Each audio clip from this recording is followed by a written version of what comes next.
Hi everyone, আজ আমি একটি জলপাইয়ের টক ঝাল মিষ্টি আচার তৈরি করে দেখাবো।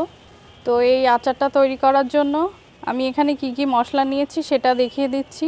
সরিষার তেল,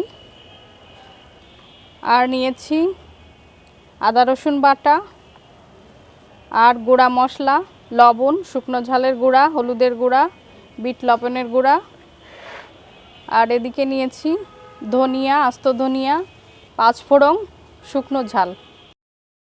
আর এখানে নিয়েছি 2 কেজি জলপাই। জলপাইটা আমি আগে থেকে পরিষ্কার করে ধুয়ে সেদ্ধ করে রেখেছি। এটা আমি এখন ম্যাশ করে নেব। এই জলপাইটাকে আমি সামান্য একটু লবণ আর সামান্য একটু হলুদের গুঁড়া আর কিছু পানি দিয়ে জলপাইটাকে ভালোভাবে সিদ্ধ করে নিয়েছি। এবার আমি এটা চটকিয়ে মেখে নেব। এভাবে আমি চটকিয়ে ম্যাশ করে নিয়েছি।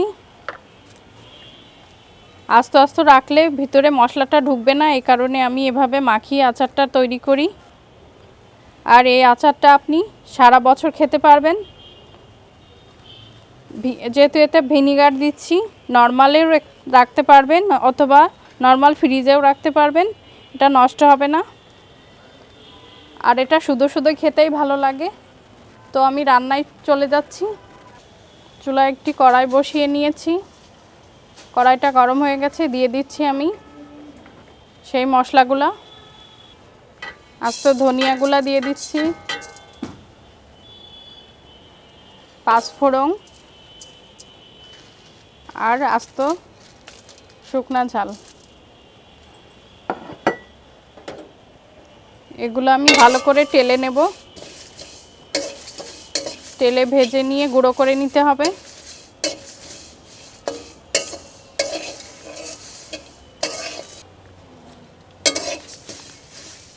এই আস্ত মশলাগুলো এভাবে ভেজে নিয়েছি। এটা নামিয়ে নিচ্ছি, নামিয়ে গুঁড়ো করে নেব ব্লেন্ডারে। এখানে আমি একটা কড়াই নিয়ে নিয়েছি। কড়াইতে আমি সরিষার তেল দিয়ে দিচ্ছি।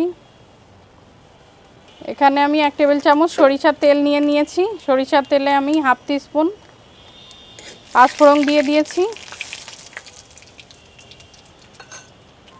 এটার মধ্যে আমি তেঁতুলের মাড় করে রেখেছিলাম, সেটা দিয়ে দেব।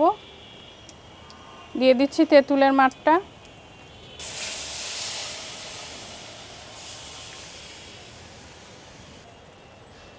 মধ্যে আমি হাফ কাপ চিনি অ্যাড করছি।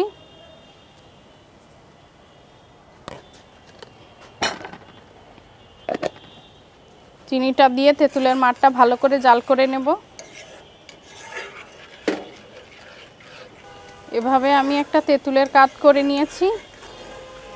একটু তেলে ফোড়ন দিয়ে চিনি দিয়ে জাল করে নিলে ওটা আর পানি বেরোয় না, এজন্য আমি এভাবে করে নিয়েছি। তো এটা নামিয়ে নিচ্ছি, নিয়ে আমি আচারটা শুরু করছি। এখানে আমি 1 কাপ সরিষার তেল দিয়ে দিচ্ছি।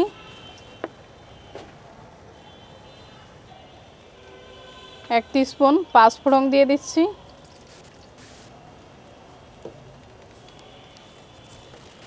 দিয়ে দিচ্ছি 1 কাপ রসুন বাটা।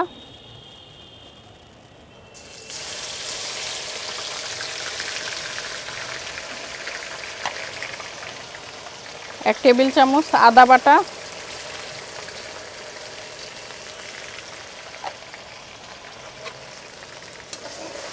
মশলাটাকে ভালোভাবে কষিয়ে নিতে হবে। এ পর্যায়ে দিয়ে দিচ্ছি ম্যাশ করে রাখা সেই জলপাইগুলো।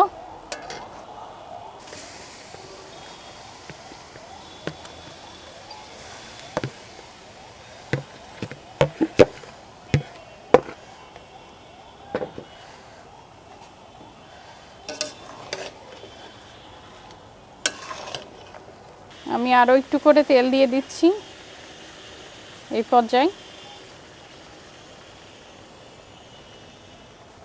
আরও 1 কাপ তেল দিয়ে দিলাম। এবার আমি গুঁড়া মশলা দিব। 1 টেবিল চামচ বিট লবণ দিয়ে দিচ্ছি। 1.5 টেবিল চামচ দিয়ে দিচ্ছি, কারণ আচারগুলো তো অনেক। শুকনা ঝালের গুঁড়া 1 টেবিল চামচ দিয়ে দিচ্ছি। 1 টিস্পুন হলুদের গুঁড়া দিয়ে দিচ্ছি। যে আস্ত মশলাগুলো ভেজে রেখেছিলাম সেগুলো আমি দিয়ে দিচ্ছি 1 কাপ পরিমাণ। এগুলো দিয়ে ভালোভাবে মিশিয়ে নেব, মিশিয়ে এভাবে রান্না করে নেব। এ পর্যায়ে আমি তেঁতুলের মাড়টা দিয়ে দিচ্ছি, দিয়ে ভালোভাবে মিশিয়ে কষিয়ে নিচ্ছি। এভাবে শুকিয়ে নেওয়া পর্যন্ত রান্না করে নিতে হবে। আমার মশলাটা ওইদিকে আমি এই আচারটা আমি ওদিকে একটু শুকাতে দেব আর ফাঁকে ফাঁকে কষিয়ে নেব। এই পাকে আমি চিনি সেরাটা করে নেব, সামান্য একটু পানি দিয়ে চিনি সেরাটা করে নেব। সেরাটা করে নিয়ে দিলে আচারটা একটু ঘন হবে, মানে পানি বেরোবে কম। এই কারণে আমি আগে থেকে শিরা করে নিচ্ছি। 2 কেজি জলপাইয়ের আচারে 1/2 কেজি পরিমাণ শিরা করে নিতে হবে। আমি এখানে 4 কাপ চিনি দিয়ে দিচ্ছি। চিনিটা আঠাটা করে আমি শিরা করে নেব। যে চিনি শিরাটা করে নিয়েছি, এবার আমি এটা আচারের মধ্যে ঢেলে দেব।